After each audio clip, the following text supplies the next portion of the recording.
Okay, let's start. So, present myself, Hadrien Labeyrie. So I work in TotalEnergies. I'm in the offshore wind architecture team and in charge of continental Europe. So what we mean an architect in TotalEnergies is basically a technical manager and in charge of the project before the FID. And so my team is basically working on preparing tenders and after award to work on a little bit of preparation of the pre-FEED. So I will present our expertise and how we leverage the oil and gas experience, because as you know, we have this oil and gas legacy. So maybe it's still better like this. Yes. Sorry. So first of all, I will present the TotalEnergies Renewables and offshore wind ambitions of portfolio. Then how we leverage the offshore oil and gas experience, our architecture studies and conclusion. So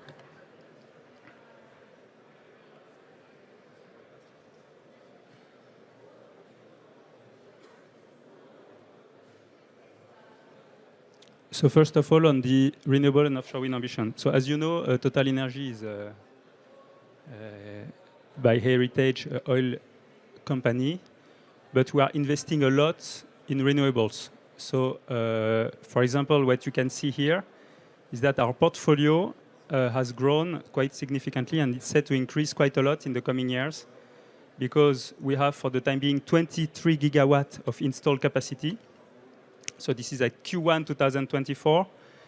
In the figures below, you see that for the time being, it's mainly solar, where we are about 15 mega.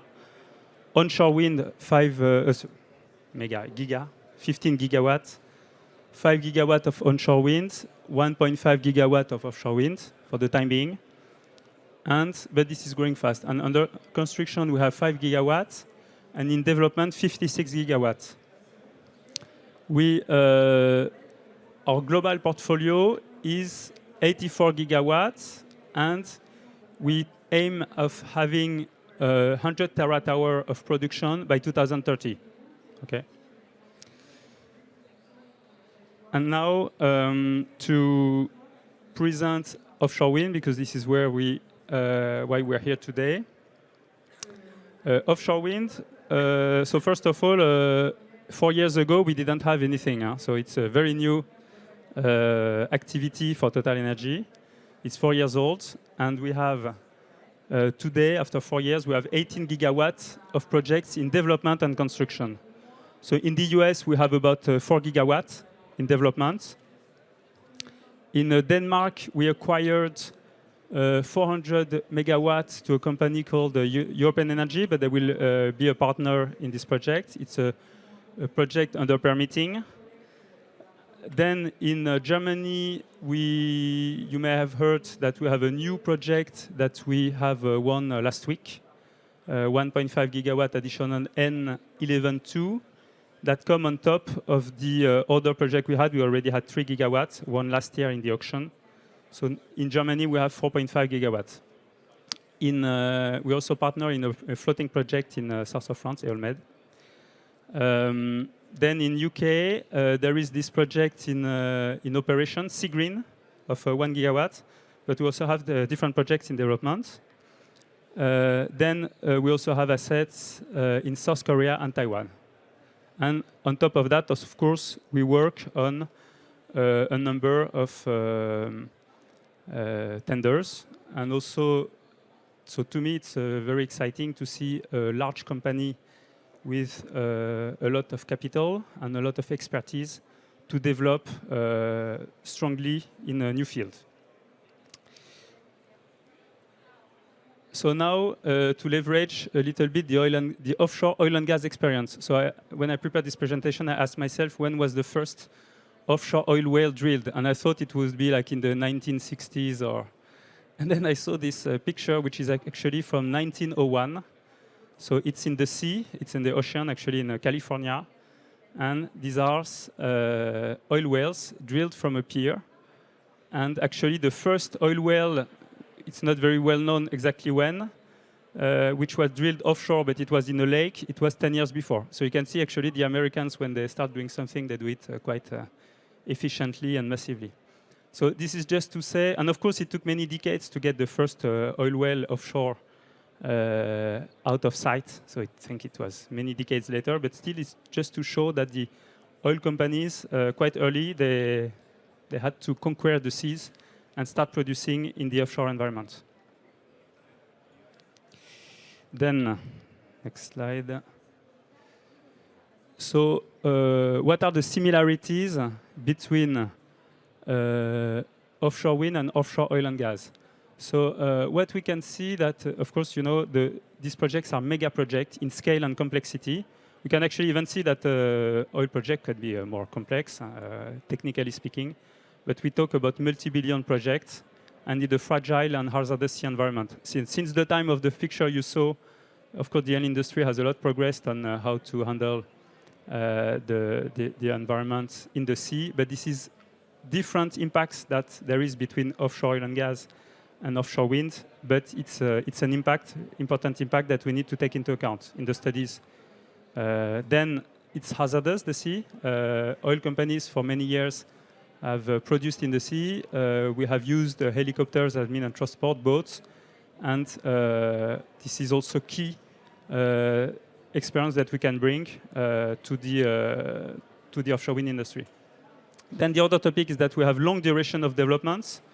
Sometimes the oil fields, they take many years to be developed because you wait for the right technology. Here, for offshore wind, is more like either due to the studies. It takes time to take the studies in a proper way and in order to take the proper decisions. It's also the permitting that can take a long time. So it depends on the project, which one is driving the schedule. Then major CapEx and OpEx contributors are similar. So foundation, of course, jackets, actually coming from oil industry, gravity-based structures, floating, semi-sub, spar, TLP, and barge. All this is coming from oil and gas. So there is a strong expertise in the oil industry on these topics that we can use. And actually, in our company, you have teams which are a mix of people, for example, for the structure, a mix of people working on the structure for oil and gas and people working on offshore wind. They're in the same teams. For transport and installation, it's almost carbon print. We use more or less the same vessels, and so nothing new. But of course, with time, we'll have more specialized vessels for offshore wind, so it will become less true. But still, there will always be a part of the fleet which is the same. Electrical cables, we also have, there are a number of projects which are electrified from shore. It's not exactly the same power. We talk about more 100 megawatt type power consumption for offshore platform, while it's 500, 1 giga for export of offshore wind farm. But still, there are examples and assets with AC and even DC connections and cables. And for the operation of maintenance, we use more or less the same type of fleet. Myself, I was using a helicopter when I worked in Nigeria. I was fortunate not to be hoisted to the platform, but to use a helideck. So it's not exactly the same with offshore wind, but still, we use the same technology and logistics. So what we can say is that as a company with oil legacy, we can leverage our experience from numerous projects. But of course, there are a difference and big difference. So the wind turbine. In the oil industry, we have gas turbines. So we have all this knowledge on rotating equipment, integrity, about condition monitoring, vibration. There are a lot of experts on that. But the wind turbine is not a gas turbine. So for this kind of activity, we will mainly basically recruit people coming from OEMs that bring this knowledge of a wind turbine. Because it's a different, really different object than what we have. But there is knowledge to be transferred for sure from our knowledge of rotating machinery in oil and gas.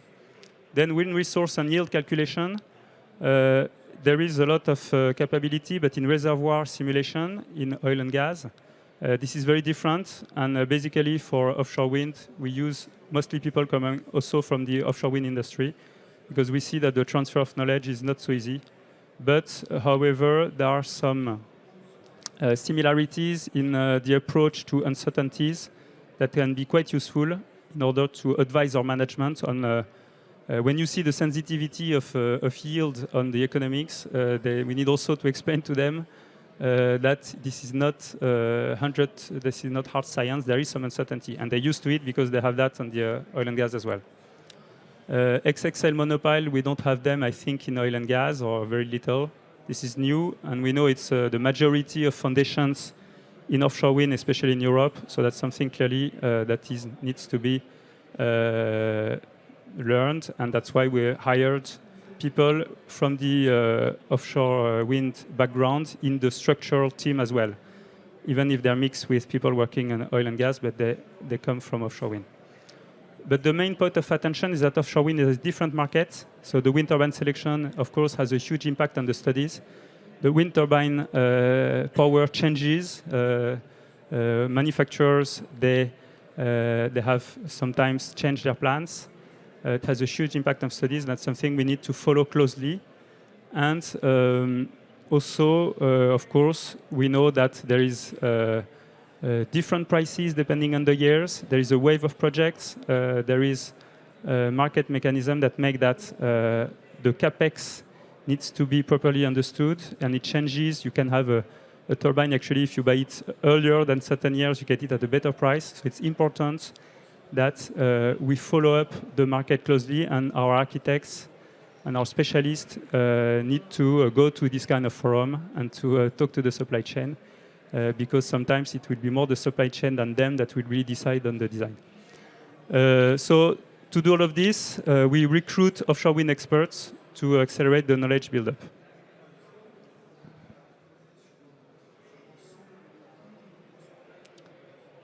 Then about the architecture studies. So what we call an architect, I think, is a technical manager, but we like the word architect better.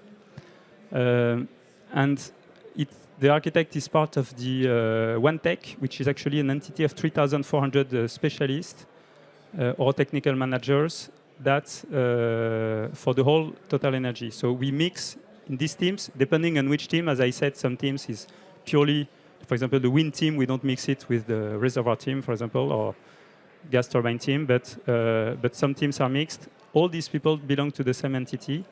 And the architect is basically the point of contact between this integrated technical entity and the business. And we are, in a way, the face of OneTech for our clients, internal clients in the business team. And we deliver to them the studies. And so the architect is basically coordinating the technical studies, maybe working on two studies, three, maybe three tenders, depending on the level of work, and each time coordinating maybe 15 specialists, soil, wind, etc., structure, to deliver the business case. Strong link with the procurement team, because we need to estimate in our capex the pre-FID capex. We need to make sure that in our schedule, based on our schedule, it's compatible with the capability of the supply chain to deliver in time. So all of this needs to be strongly taken into account. And basically our deliverable is a technical case, capex, opex, and yield, while another entity is providing to the business team the revenue profile. It's not us working on this stuff.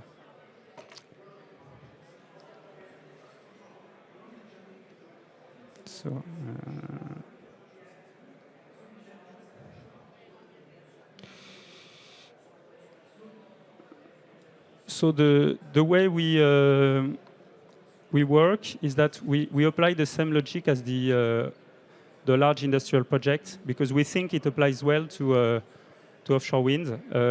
Probably doesn't apply well for any type of energy project. For example, for a 5 megawatt PV plant, you don't want to have a too heavy process. We need to be lean. But for a large multi-billion euro project, it makes sense to apply more or less the same logic.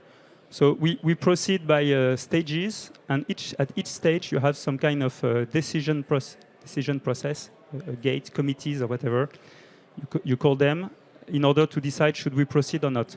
So the first stage is, what we call the prospect level, is really to decide, does it make sense to work on this project? Quick calculation, capex, yield, revenue, and maybe the project is killed because it doesn't fit with the strategic objective of the company. So it's in order to be efficient. We will not, for every study, do the full study, because we need to economize our resources like everybody. It's so much to do. We need to be efficient. We also actually prioritize the project depending on the strategic objective of the company. So we'll not treat every project the same way. That means that we may be a bit less accurate for a project that has a lower priority, but this is how we survive in a way, and we focus our efforts. Then preliminary study, partly based on analog. We need to select one concept, and we don't need to demonstrate this is the best concept. Of course, mentally, we do a kind of screening, so we don't, but we use foundation turbine based on COD year. We give a concept, but we don't need to demonstrate that this is the best one. And the idea here is also to, in a few weeks or maybe in a few months, to reach a level sufficient enough to decide on proceeding with the study. Then the next stage is probably the most interesting, the conceptual level, which is in 2 phases. And the first one is the screening, where here we open again all the possibilities. So here we have the right and even the duty to be a bit creative and to dream a little bit and to consider disruptive cases. And we list everything that comes to our mind. And if we are not innovative enough, our management in the committees, they tell us, where is the disruptive case? So we need to do that, because this is where you create value, because this is when the right idea can make it possible to win the tender, basically, because you have seen something. It's maybe a bit risky. Maybe with the technology qualification, you can manage to achieve it.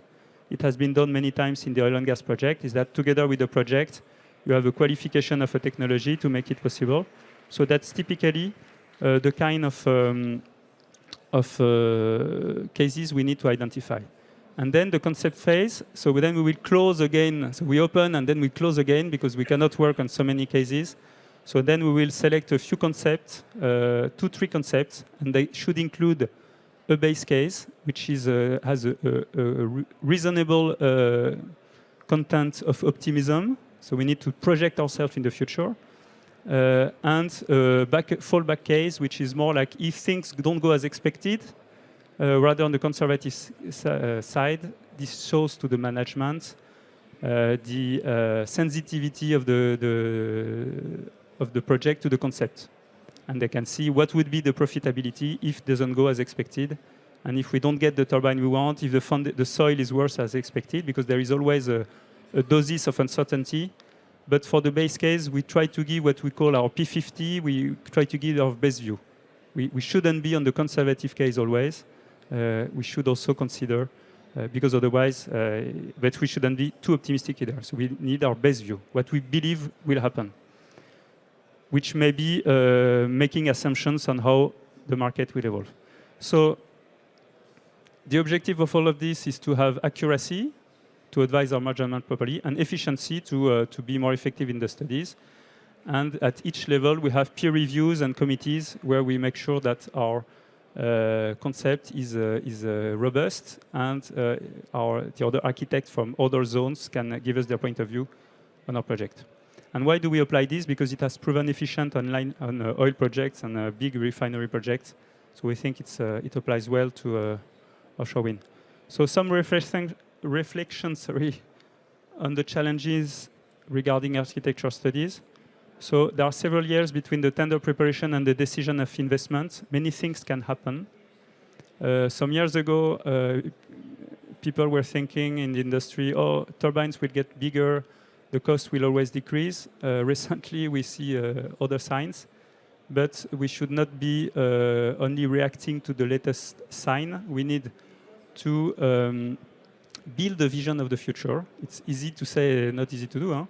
But we need to build a vision of the future and make some assumptions on how the market will evolve. And this concerns turbine size and models, because they have, of course, a huge impact on the studies.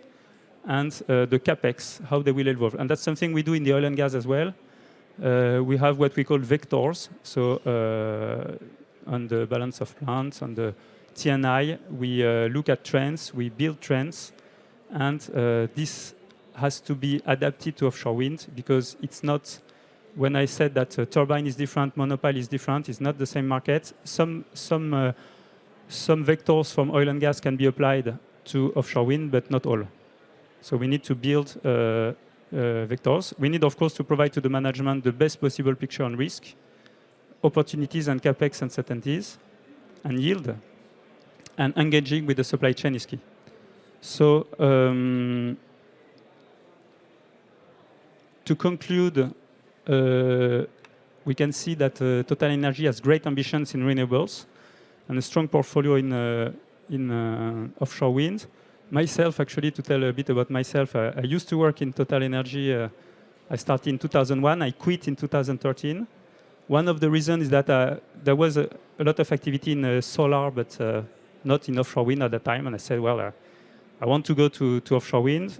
Ultimately, I managed to work on offshore wind, and I came back last year, actually, because I think when you have a company with big technical skills, a lot of capital, and big ambitions, this is great. And really, there are big ambitions.